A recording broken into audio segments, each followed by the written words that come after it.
नमस्कार, स्वदेश न्यूज देख रहे हैं आप। मैं हूं आपके साथ राखी और बात करेंगे बसपा में भगदड़। उत्तर प्रदेश में चुनावी मौसम है। सारी पार्टियां सत्ता में कब्जे के लिए पूरा जोर लगा रही हैं, लेकिन इसी बीच सूबे की सत्ता में 4 बार कब्जा करने वाली बसपा के विधायक और नेता एक एक कर पार्टी छोड़ रहे हैं।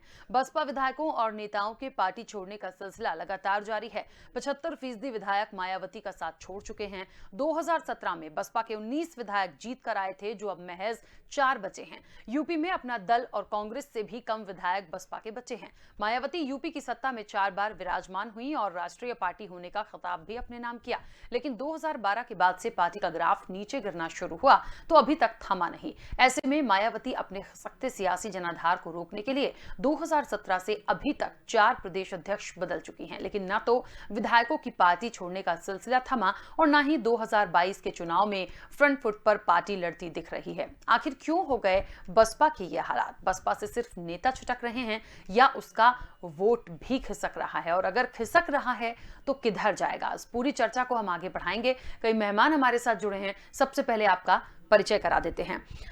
बीजेपी के मीडिया पैनलिस्ट हैं दीपक बघेल जी हमारे साथ जुड़े हैं। दीपक जी, बहुत स्वागत चर्चा में जुड़ने के लिए। बीएसपी के प्रदेश प्रवक्ता राजीव उपाध्याय हमारे साथ जुड़े हैं। राजीव जी, आपका भी बहुत स्वागत है। कांग्रेस का पक्ष रखने के लिए मिराज वली खान हमारे साथ जुड़े हैं। मिराज जी, आपका भी बहुत स्वागत है। और पूर्व कैबिनेट मंत्री सपा के डॉक्टर आर्य उस्मानी हमारे साथ जुड़े हैं। आर्य उस्मानी जी, आपका भी बहुत स्वागत है। चर्चा की शुरुआत सबसे पहले दीपक जी आपसे ही करना चाहूंगी। जिस तरीके से देखिए, यूपी में इलेक्शन है और बहुत सारी चीजें हो रही हैं, बहुत सारी प्रतिक्रियाएं भी आ रही हैं, और क्योंकि आज की चर्चा बसपा की है, हम अब से कुछ देर में मैं निश्चित तौर पर राजीव जी से बात करूंगी, लेकिन शुरुआत आपसे इसलिए क्योंकि भारतीय जनता पार्टी की सरकार यूपी में है और ये जो चीजें हो रही हैं कि बीएसपी के काफी जो विधायक हैं वो मायावती का साथ छोड़ चुके हैं। मतलब आप सोचिए कि 19 में से 4 बचे हैं अभी तक का ग्राफ उठाकर देखा जाए तो। ये जो चीजें हैं, क्या लगता है कि ये इधर उधर जाकर किसको सहयोग दे सकते हैं? एक मैं आपकी राय जानना चाहती हूं, और दूसरी चीज ये कि भारतीय जनता पार्टी इन तमाम चीजों को किस तरह से लेती है।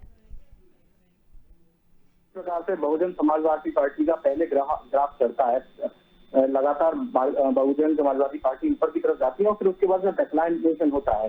ये इनको उन कारणों से होता है जिस प्रकार से ये एक दल के साथ में कभी गठबंधन करते हैं, फिर उन्हीं दलों के साथ में गठबंधन तोड़ देते हैं, फिर दूसरे दलों के साथ में करते हैं, तो इनकी कोई स्थायित्व तो नहीं है। बहुजन समाज का जो बहुजन आंदोलन था, जिस प्रकार से मायावती जी को लेकर जाना था, उस बहुजन समाज के उस आंदोलन को पूर्णतः फेल हुई है मायावती उसको आगे ले आने में।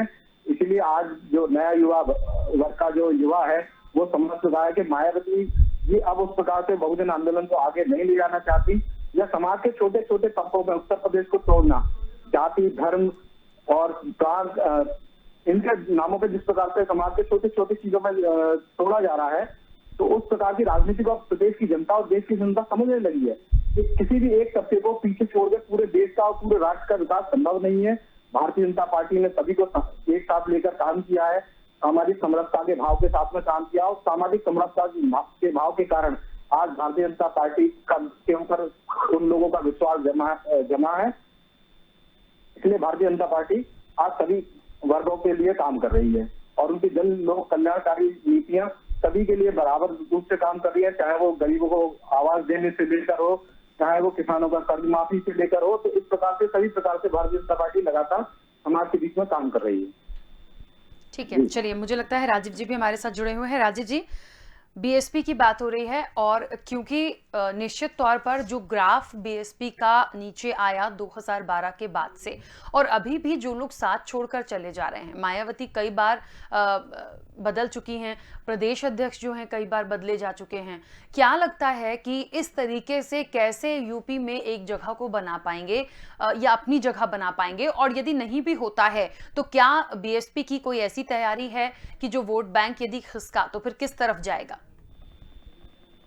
नहीं राखी जी, देखिए, चुनाव के दरमियान सबसे पहले चीज तो जो अंगुली आप उठा रहे हैं जिन मुद्दों को लेकर के कि बहुजन समाज पार्टी के पिछले 2017 में जब चुनाव हुए थे तो ऑलरेडी एमएलए बहुत कम थे, ये तो आपको भी मालूम है, सबको मालूम है। लेकिन वोटों की जहां संख्या बल था वहां संख्या बल पे नंबर 2 थे 2017 में हम लोग। 2017 के चुनाव में समाजवादी पार्टी से ज्यादा वोट जो है हमको मिला था बहुजन समाज पार्टी को। विधायक की संख्या कम थी, उनके पास 47 थे, हमारे पास 19 थे, लेकिन वोट के मामले में हम नंबर 2 पार्टी थे उत्तर प्रदेश के अंदर। पहली चीज तो ये सत्य जानिए। दूसरा चीज, आज जो भगदड़ मचा है, 19 एमएलए थे हमारे और उसमें से टूट टाट करके आज एक आध जो खत्म हो गए हैं। बहुजन समाज पार्टी वह पार्टी है, जैसा अभी मैं बघेल जी को सुन रहा था, बहुजन समाज पार्टी सर्व समाज को लेकर चलने वाली पार्टी है। बहुजन समाज पार्टी गरीब को और जो मजलूम है उसको ज्यादा थोड़ा तजब्बो देती है, जैसा कि भारतीय जनता पार्टी नहीं करती है। ये सत्यता है। और इस दौर में एक चीज समझ लीजिए कि अगर कोई परिवार है और परिवार का बच्चा जो सबसे कमजोर है, अगर उसकी कोई मदद ज्यादा करता है तो उसमें कोई बुराई नहीं होनी चाहिए। वो बहुजन समाज पार्टी की नीति हमेशा रही है, जिसमें भारतीय जनता पार्टी पूर्णतया फेल रही है। भारतीय जनता पार्टी अपनी नीतियां जितनी भी आज तक बनाई है वो व्यापारी वर्ग के लिए बनाती है, बड़े लोगों के लिए बनाती है। नहीं, लेकिन राजीव जी ये जो स्थिति बीएसपी की हुई है, ये भारतीय जनता पार्टी की वजह से तो नहीं है? नहीं, भारतीय जनता पार्टी की वजह से नहीं है, ये हमारी अपनी कमियों के कारण है। निश्चित तौर पे उस पर हम मंथन कर रहे हैं, चिंतन कर रहे हैं। और 2022 में जिस तरह से आप लोग हमको देख रहे हैं, बहुत साइलेंट हम बैठे हैं। हम राकेश जी आपको बता दें, बहुजन समाज पार्टी ही वो एक ऐसी पार्टी है जो डंके की चोट पे ये कह सकती है कि अगर हम चुनाव 2022 में लड़ेंगे तो 26% से 27% फिक्स वोट जो बहुजन समाज पार्टी के पास है। इसके बाद जो प्लस हमारा वोट होता है वो सर्व समाज का धीरे धीरे होता है। ये कहीं छुपा नहीं है, किसी से गुरेज नहीं है। लेकिन कोई दल ये नहीं कह सकता कि नहीं, एक फिक्स वोट हमारे पास 25%, 20%, 30% है। पहली चीज। दूसरी चीज, जो विधायक बनाने की संख्या है वो 30% से शुरू होती है। निश्चित तौर पे जिस तरह से जुमलेबाजी भारतीय जनता पार्टी ने पिछले चुनावों में किया, बड़बोलेपन, जुमलेबाजी, संकल्प पत्रों का झूठा पुलिंदा जो भारतीय जनता पार्टी लाई और जिसमें पूर्णतया फेल हो गई। अब आज के डेट में भारतीय जनता पार्टी ये कहे कि हम विकास पे चुनाव लड़ रहे हैं, तो इनके नेता विकास पे चुनाव नहीं लड़ रहे हैं। 4.5 साल बाद योगी जी कैराना की तरफ रुख कर रहे हैं, 4.5 साल बाद कुछ और ही बातें बोल रहे हैं। अरे आप बोलिए ना कि हम रोड बनाने आए थे, हम रोड बना दिए, हम गड्ढा मुक्त कर दिए, हम आदर्श गांव, हम तो बघेल जी से पूछेंगे कि वो आदर्श गांव का एक नाम बताइए जहां हम भी जाके घूम आवे कि वो आदर्श गांव बन के तैयार हो गया मेंबर ऑफ पार्लियामेंट का कोई। ठीक है, वो चीजें ये लोग नहीं बताते हैं कि ये आदर्श गांव बन गया, ये गड्ढा मुक्त हो गया, ये चीज हो गया, नौजवानों को नौकरी दे दिया। ये जरूर बताते हैं कि हमने जो है राष्ट्रवाद पे बहुत ये लड़ाई लड़ते हैं। ठीक है, राष्ट्रवाद। चलिए मैं राकेश जी राकेश जी 1 मिनट रुकिए, जल्दी से बोलिए। क्या भारतीय जनता पार्टी को जो 38%, 32%, 35% वोट मिलता है वो क्या वही राष्ट्रवादी लोग हैं? बाकी 68%, 62% लोग राष्ट्रवादी नहीं है क्या? तो इस तरह की बातें करना ये अतिशयोक्ति हो जाती है कि हिंदू समाज को किस तरफ ये ले जाना चाहते हैं। ठीक है, वो हिंदू समाज अब बरगलाने वाला नहीं है। आने वाले समय में जिस तरह से आपने छलावा किया दलितों के साथ, ब्राह्मणों के साथ, गरीबों के साथ, उसका बदला 2022 में सरकार को हटाने जा रही है जनता, जिससे बौखलाहट है। आज 1 लाख करोड़ दे दें, 2 लाख करोड़ कल दे रहे हैं योगी जी। तो राजीव जी आपको लग रहा है कि आने वाले समय में बीएसपी की सरकार बनेगी, आप ये कहना चाह रहे हैं? बिल्कुल लग नहीं रहा। हम लोगों की जो बूथ लेवल की तैयारी है, हम बड़ी पार्टी बन के उभर रहे हैं। आप देखेंगे राकेश जी इस चीज को। चलिए देखिए, कह सकते हैं आप, ये तो लेकिन जनता के हाथों में है कि क्या होगा। डॉक्टर आर्य उस्मानी जी, ठीक है राजीव जी वापस आती हूँ। डॉक्टर आर्य उस्मानी जी, यूपी की हम बात करें तो विपक्ष के रूप में सबसे बड़ा दल यदि कोई रहा तो वो समाजवादी पार्टी रही। और मैं आपकी भी एक राय जानना चाहती हूँ, जिस तरीके से बसपा का ग्राफ गिरा है, क्योंकि मायावती ने भी एक लंबे समय तक देखिए यूपी में राज किया, तो मुझे लगता है अब जो स्थितियां बनी हैं तो हालांकि ठीक है, राजीव जी कह रहे हैं कि बीएसपी की सरकार बनेगी, वो उनका मत हो सकता है, लेकिन यदि मान लीजिए वोट बैंक खिसका या बीएसपी का जो ग्राफ नीचे गया है वो वैसा का वैसा ही रहा, तो किसको ये सपोर्ट कर सकते हैं? आपकी क्या राय है? देखिए, ऐसा है कि बहुजन समाज पार्टी जो है वो उसका टूटने से या गिरने से कोई नुकसान नहीं होने जा रहा है, क्योंकि जो बहुजन समाज का वोट है वो बहुजन समाज पार्टी में जाएगा। और जो समाजवादी पार्टी है वो समाजवादी पार्टी हमारी जो है वो उत्तर प्रदेश में सरकार बनाएगी। बड़े पैमाने पर जो है उत्तर प्रदेश की सारी जाति धर्मों के लोगों ने देखा है माननीय अखिलेश यादव जी के विकास के कामों को।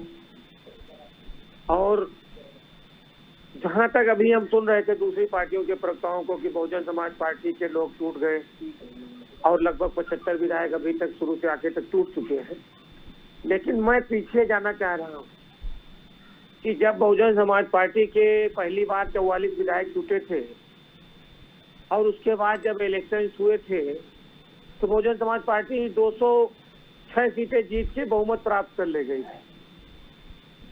तो देखिए, जो पार्टी का वोट बैंक होता है वो पार्टी के पास रहता है, और जो पार्टी के जो विधायक हो जाते हैं उस पार्टी से या वो टूट के जाते हैं तो उनके साथ कोई वोट बैंक नहीं जा रहा है।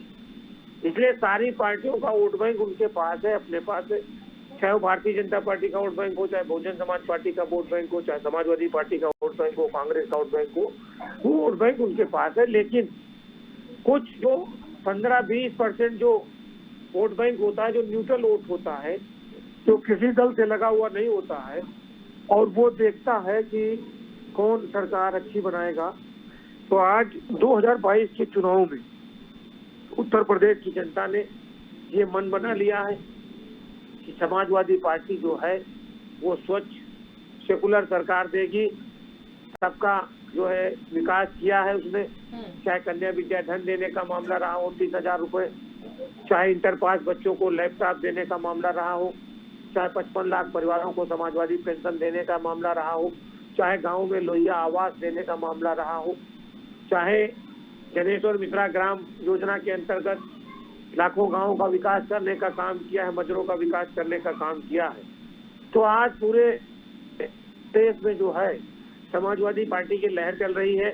जहां जहां हमारे राष्ट्रीय अध्यक्ष जी जा रहे हैं, विशाल जनसमूह उमड़ रहा है, भारी पैमाने पर जो है लोग पार्टी से जुड़ रहे हैं। दूसरे दलों के लोग पार्टियां छोड़ करके समाजवादी पार्टी ज्वाइन कर रहे हैं। ठीक है, कांग्रेस का पक्ष रखने के लिए मिराज वली खान जी हमारे साथ जुड़े हैं। मिराज जी, मेरी आवाज आप तक पहुंच रही है? जी आ रही है, मेरी आवाज आप तक आ रही है? बिल्कुल आ रही है। मिराज जी, मैं आपकी प्रतिक्रिया सबसे पहले तो जानना चाहती हूं कि बसपा की जो हम आज चर्चा पे बैठे हैं, बसपा का जो ग्राफ नीचे आया है, बसपा कितना जोर लगा पाएगी, और यदि मान लीजिए वोट बैंक खिसकता भी है तो किसको सपोर्ट कर सकता है? क्या कहती यूपी की सियासत आपके नजरिए से? देखिए, मुझसे पहले जो मेरे मित्र बोल रहे थे, मैं क्योंकि विजुअल क्लियर नहीं है तो समझ नहीं पा रहा हूँ कि वो समाजवादी के तरफ से डॉक्टर आर्य उस्मानी जी बोल रहे थे, पूर्व कैबिनेट मंत्री हैं सपा के, इसके पहले जो बोल रहे थे। अच्छा, समाजवादी के जी। तो वो जैसा कि बता रहे हैं कि बहुजन समाज पार्टी का वोट बैंक उनके पास है, समाजवादी का वोट बैंक उनके पास है, सबका सबके पास है, और उसके बाद भी तो वो मुझे उनकी चीज ये क्लियर नहीं हो पाई। अगर सबका वोट बैंक सबके पास होता तो परिणाम ये ना होते जो आज हैं। दूसरी बात, वो जिस तरह से आप चर्चा कर रही हैं बहुजन समाज पार्टी का ग्राफ गिरा है, निश्चित तौर पे बहुजन समाज पार्टी का ग्राफ गिरा है। बहुजन समाज पार्टी बहुत बुरी तरह से कमजोर हुई है। इसके परिणाम रिजल्ट सबके सामने है। 19 विधायक जीतने के बाद आज महज 4 विधायकों की पार्टी रह गई है, और वो कांग्रेस और प्रसपा जैसी पार्टियों के पास आके खड़ी हो गई है। और आपने एक बात कही कि परिणाम जब आएंगे तो वो किसके साथ जा सकती है, तो बहन जी तो बीच बीच में कई सारे इशारे दे चुके हैं कि वो चाहती हैं कि उनको जब भी मौका मिलेगा वो भारतीय जनता पार्टी का साथ दे देंगी, और ये पहली बार नहीं होगा। बहन कुमारी मायावती भारतीय जनता पार्टी के साथ सरकारें बना चुकी हैं, और वो जब राखी बांधती हैं तो हमेशा उन नेताओं के हाथों में बांधती हैं जो भारतीय जनता पार्टी के नेता होते हैं। कभी उन्होंने कांग्रेस के किसी लीडर के राखी नहीं बांधी, कभी उन्होंने किसी आवे तो हेलो, अरे राखी बंधवाने भाई आवेगा तभी तो राखी बांधा जाएगा। अब भाई को राखी न पसंद हो तो कहाँ से बांध दिया जाएगा? अरे तो भाई सब भाजपा में मिलते हैं, कभी कांग्रेस के मुख्यमंत्री का प्रचार नहीं करा। कांग्रेस के भाई बंधु जब बहन से राखी बंधवाएंगे तब तो बांधेंगी। अरे 2002 के बाद नरेंद्र मोदी जी के चुनाव प्रचार में गई थी, भूल गए? ये जनता नहीं भूली है और इसीलिए बहुजन समाज पार्टी लगातार कमजोर होती जा रही है। तो मिराज जी, ऐसे यदि हुआ, मान लीजिए ऐसा यदि हुआ, तो फिर भारतीय जनता पार्टी को तो बहुत ज्यादा सपोर्ट मिल जाएगा, वो वैसे ही सत्ता में है, और यदि ये सपोर्ट कर देंगे तो फिर तो कहीं ना कहीं बड़ा फायदा हो जाएगा। नहीं, आपने ये कहा कि परिणाम आने के बाद हाँ। अगर बसपा को मौका मिला तो वो किधर जाएगी? आपके इस सवाल का मैं जवाब दे रहा हूं कि बसपा अगर कहीं जा सकती है तो वो भारतीय जनता पार्टी के समर्थन में जा सकती है, जैसा कि कई बार इशारा किया है मायावती जी ने। ठीक, मैं इस बात को ये कह रहा हूं कि वो भाजपा के साथ जा सकती है, क्योंकि वो ऑलरेडी सरकारें बना चुकी हैं। अरे मिराज भाई, आप तो कम्युनिस्टों के साथ जाते हो हर जगह, अलग अलग राज्यों में। भाजपा के साथ सरकार। मिराज भाई, आपका दल तो केरल में कम्युनिस्ट के साथ चला जाता है, तो मणिपुर में किसी और के साथ। उत्तर प्रदेश की बात करिए, उत्तर प्रदेश की बात करिए, वहाँ के प्रवक्ता से बात करिएगा, वहाँ के प्रवक्ता से बात करिएगा, उत्तर प्रदेश की बात करिए। देखिए ठीक बात है, ये मुझे भी लगता है कौन किसके साथ जाएगा। हम यूपी इलेक्शंस पे हैं और यूपी में बसपा का क्या ग्राफ है या कांग्रेस का क्या ग्राफ है, हम वाकई में इसकी बात करें। करता है, दोनों काम करता है। उत्तर प्रदेश की बात करिए, उत्तर प्रदेश की बात करिए। राज्य बहुजन समाज पार्टी आज भी बड़ी है और कल भी बड़ी रहेगी। 2007 की पुनरावृत्ति करेगी, आप एकदम निश्चिंत रहिए। 2007 से पहले राजीव जी, मुझे तो एक बात समझ नहीं आ रही। राजीव जी मुझे एक बात समझ में नहीं आ रही। मिराज जी ने कहा कि यदि ऐसी स्थितियां बनती हैं निर्णय नतीजे आने के बाद, तो बसपा किसको एक समर्थन दे सकती है या सपोर्ट कर सकती है, तो उन्होंने कहा भारतीय जनता पार्टी को। अभी कुछ देर पहले जब आपकी मैंने प्रतिक्रिया ली थी राजीव जी, तो आप तो भारतीय जनता पार्टी को बहुत खरी खोटी सुना रहे थे। तो ये है क्या, मतलब ये कैसी राजनीति है? ये देखिए मिराज जी, किसको क्या गुमराह करना चाह रहे हैं ये पूरी जनता जानती है। पहला चीज समझिएगा। दूसरा चीज, परिस्थितियां क्या बनेगी ये गर्व की बात है। हो सकता है पूर्ण बहुमत में हमें 217 सीटें लेके आवे, जैसा कि 2007 से पहले हमारा जब पार्टी टूटी थी, आपको ज्ञात होगा हमारे दल से विधायक भागते हैं, किसी विधायक की औकात नहीं होती कि एक वोट बहुजन समाज पार्टी का इधर से उधर खिसका दे। कई बार विधायक भागे, सांसद भागे, लेकिन वोटों में कहीं कमी नहीं आई। और आने वाले समय में 2022 में हम 2007 की पुनरावृत्ति करके ले रहे हैं। जिस तरफ अखिलेश जी पार्टी ने ब्राह्मणों का अपमान किया है उत्तर प्रदेश के अंदर, इस बार पुनः ब्राह्मण और दलित एक होकर के 2007 की पुनरावृत्ति करेगा। राजीव जी, 2017 में 19 विधायक जीत कर आए थे, जिनमें से 4 बचे हैं। 4 रह गए। 2007 की पुनरावृत्ति करेंगे। 2007 में हमने सरकार बनाई थी। गिलास तीसरा के गिलास को पिलाओ जरा। 2007 की पुनरावृत्ति करेंगे हम लोग। ठीक है, चलिए आने वाले समय में देखेंगे। दीपक जी, से पहले हमारी स्थिति फिर खराब हो। ठीक है दीपक जी को मैं देख रही थी, दीपक जी काफी मुस्कुरा भी रहे थे। ये मुस्कुराहट इनके झगड़े की थी या मुस्कुराहट बसपा के समर्थन की थी? दीपक जी राकेश जी, मैं बता दूं कि कांग्रेस पार्टी के पास एक विधायक ज्यादा है और एक विधायक ज्यादा होने के कारण किस प्रकार से उसका पे हमलावर हो रही है। तो कांग्रेस को पहले अपना चरित्र देख लेना चाहिए। काफी प्रवक्ता बीएसपी के सही कह रहे थे कि किस प्रकार से ये अनेक राज्यों में जाकर किस प्रकार से किन किन लोगों के साथ गठबंधन करते हैं। ये राष्ट्र विरोधी लोग हैं। सभी हिंदुओं को रोको हराम और आईएसएस से तुलना करने वाले लोगों को किस प्रकार की राजनीति करते हैं, इनका कोई चार चरित्र नहीं है। और ये सरकार देख लीजिए, अभी शुरू हो गई समय के लिए बेदखल है। आप बोल रहे थे, मैं बिल्कुल नहीं बोल रहा था। जब मेरी बारी आए तो आप सुन लीजिए, समय कम है और विषय पहुंचना बहुत महत्वपूर्ण है। अब रही बहुजन समाजवादी पार्टी की बात, ये लोग अपने ही कुंडे को नहीं संभाल पाए तो ये पूरे प्रदेश को क्या संभाल लेंगे, ये साफ नजर आ रहा है। भ्रष्टाचार के कीर्तिमान बहुजन समाजवादी पार्टी के कार्यकाल में स्थापित हुए, चाहे वो नोएडा हो चाहे लखनऊ। किस प्रकार से 14 अरब का जो घोटाला हुआ था, स्मारक घोटाला हुआ, वो प्रदेश की जनता जानती है। जिस प्रकार से पूरे प्रदेश के अंदर घोटाले का प्रदेश बना दिया। आप सुन लीजिए, विकास का एजेंडा आपके यहाँ पे गायब था। विकास के नाम पर आप केवल स्मारक बनाते रहे। अरे सुनिए ना, और उसी पे आप चल रहे हैं, उसी में विचरण कर रहे हैं। जब ये सरकार में होते हैं तो ये दिखाई देते हैं सरकार जाने के बाद में गहरी निंदा में चले जाते हैं और फिर उनको बस जलाया जाता है कुंभकर्ण की भांति। जिस प्रकार से चुनाव आते हैं जब इनकी नींद खुलवाई जाती है और ये कुंभकर्ण की भांति जब जाते हैं, ठीक है, मुक्ता तभी ये हिंदू ब्राह्मण दलित ब्राह्मण और तभी ये दलित मुस्लिमों के सहारे से अपनी लड़कियों को बनाने के विचार करते हैं। तभी मुख्तार अंसारी जैसे गुंडों का और माफियाओं को समर्थन देते हैं। तो इस प्रकार से और दलित गरीब जो दलित गरीब है उनको आप भूल जाते हो और पैसे वाला दलित आपको याद रहता है और बाद में केवल एक काम आता है, अटैची काम करती है वहाँ पर। तो इस प्रकार का आपका चाल चरित्र है, प्रदेश की जनता जानती है, इसीलिए आपको यहाँ से आज देखिए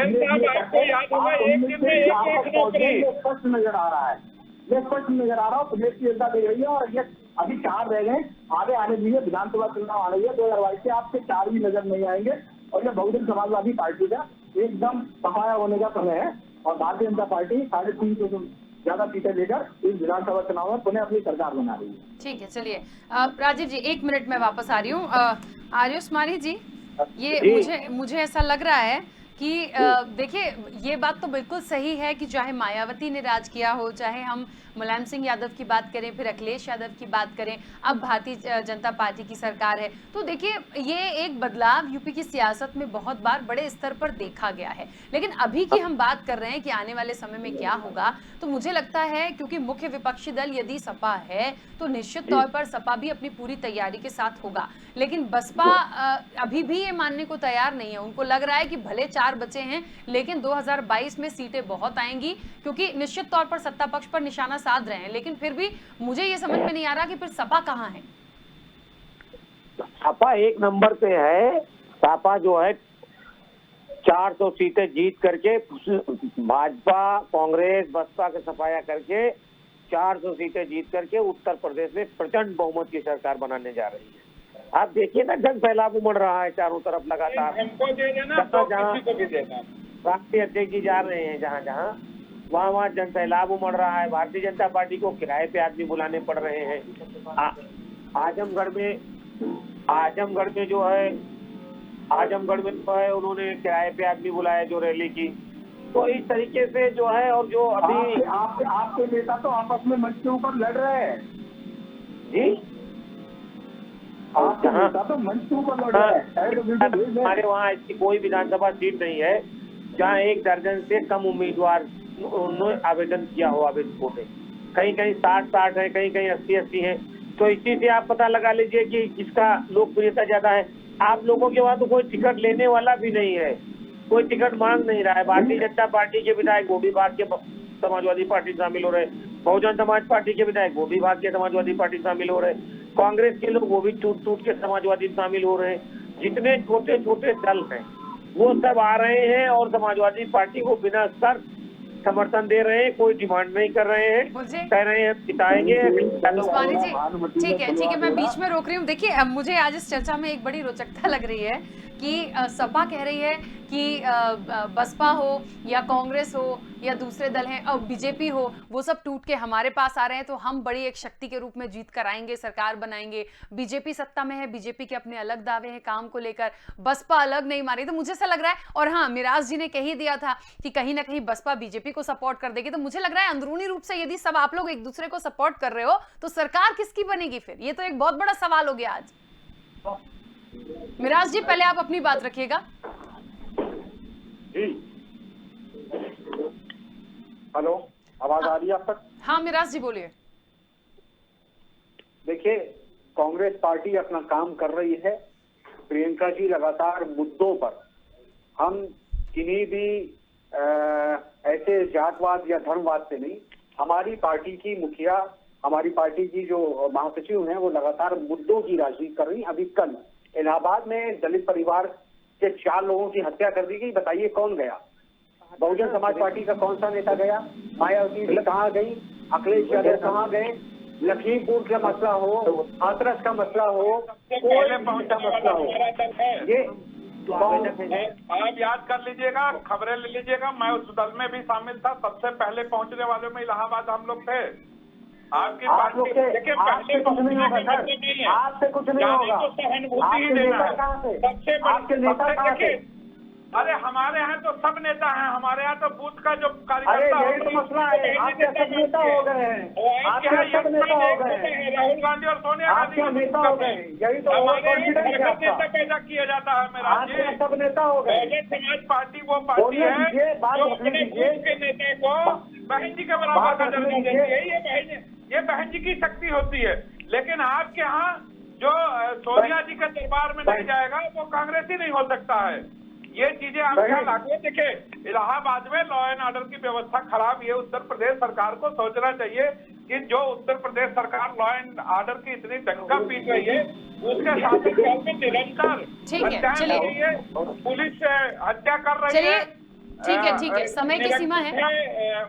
जो बदमाश हैं वो निरंकुश हैं।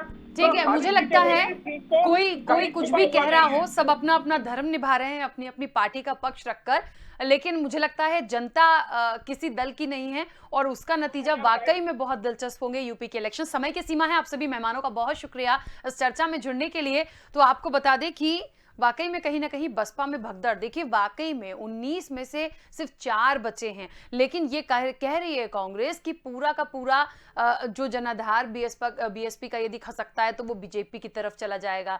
बीजेपी कुछ और कह रही है, उस्मानी जी कुछ और कह रहे हैं, सपा कुछ और कह रही है। तो सब यदि एक दूसरे का अंदरूनी रूप से सपोर्ट कर देंगे तो फिर सरकार किसकी बनेगी। वाकई में कुछ भी कहते हैं, कुछ भी करते हैं, पर देखिए क्या होता है। फिलहाल चर्चा में इतना ही, दीजिए इजाजत, नमस्कार।